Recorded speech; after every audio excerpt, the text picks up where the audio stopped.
Hey, what's up everybody? Welcome back to Unparalleled Universe for another action figure review, and today we'll be looking at the DC Icon Cyborg figure from DC Collectibles.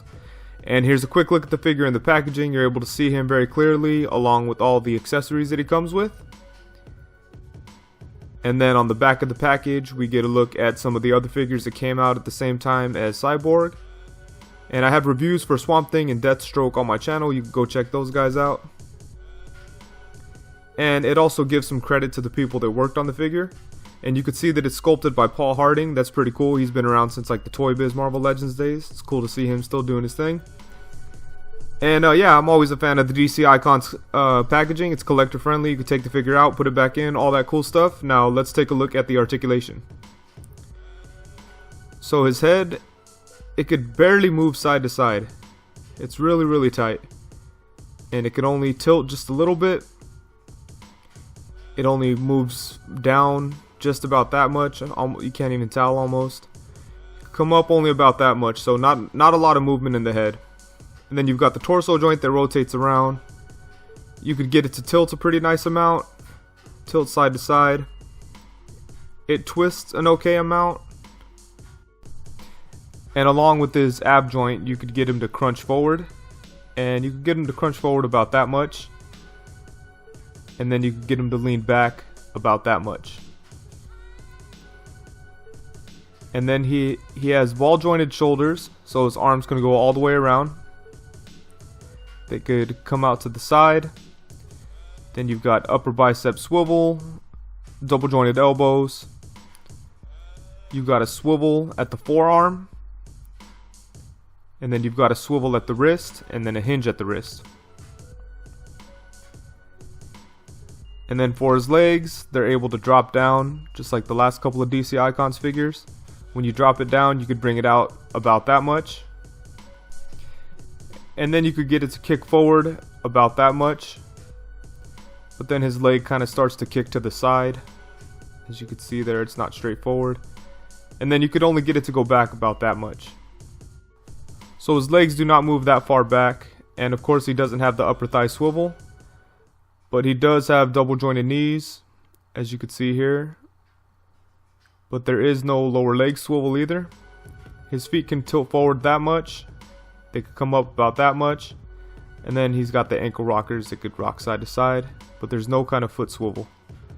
But yeah, articulation is pretty good on Cyborg. So let's take a look at his accessories. He comes with a couple different pairs of hands. Actually, just two pairs of hands. He's got a pair of fists. And then he's got a pair of like open or dramatic hands, whatever you want to call them. And then his right arm is interchangeable. So you can pull his right arm off and then attach this arm, this like hand cannon or arm cannon. And the way that works is you just pop his arm out here at the shoulder and it comes out pretty easy. Just pop it out, then you pop this arm in. This arm is less articulated, so it doesn't come out. So it only goes around like that at the shoulder. But it does have double jointed elbows and it has a swivel there. But that's pretty cool, sculpted really nice. And then he comes with another arm attachment. And I guess it's like an arm cannon also, I'm not really sure, but it attaches to his forearm. Then he has another one here that has like a claw and then like a cannon in the middle. And the way these work is you just pull his arm out here at the forearm. And then you just stick these right in, they just pop right in. And then there you go. Looks pretty cool. And I'm not sure, I'm not crazy familiar with Cyborg. I only know a little bit about him, but I imagine this thing is just like a charging station for him because I know that he's mostly a robot. And it's pretty cool, except for it doesn't really sit natural because this tube or wire or whatever is really thick, so it doesn't stay rounded like this. I probably got to put it under some hot water or something like that to get it to stay like this. But it just wants to push forward. But these things just attach into his arms. Same thing right here. It just plugs into his arm. And yeah, I just wish this was a little bit like had a bendy wire or something in it. And here's a closer look at the pack itself, and it looks pretty cool. It's sculpted very nice. You've got a lot of cool little details in there. You got some straps and some wires, things like that. Looks pretty good, and it's painted really good too. Has like a metallic look to it. Looks pretty realistic. And these wires here, they just pop right out, and they just pop right back into the holes here.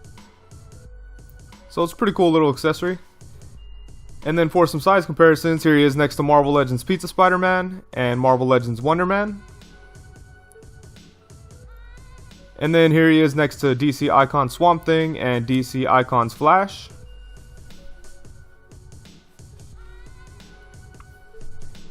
And here he is next to Marvel Legends Daredevil and Marvel Legends Venom.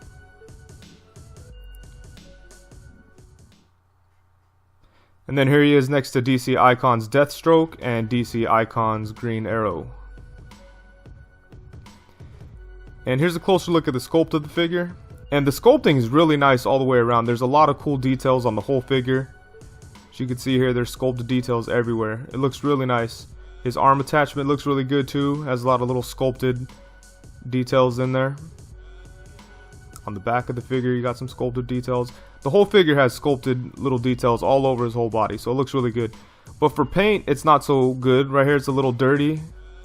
But I don't mind the kind of dirt kind of look on the metal parts, because it just looks like a realistic mechanical thing. But there's some other paint flaws that are bad, like right here on the little red light part. The paint's kind of messed up, so I'm a little unhappy about that. You got some bad paint right here.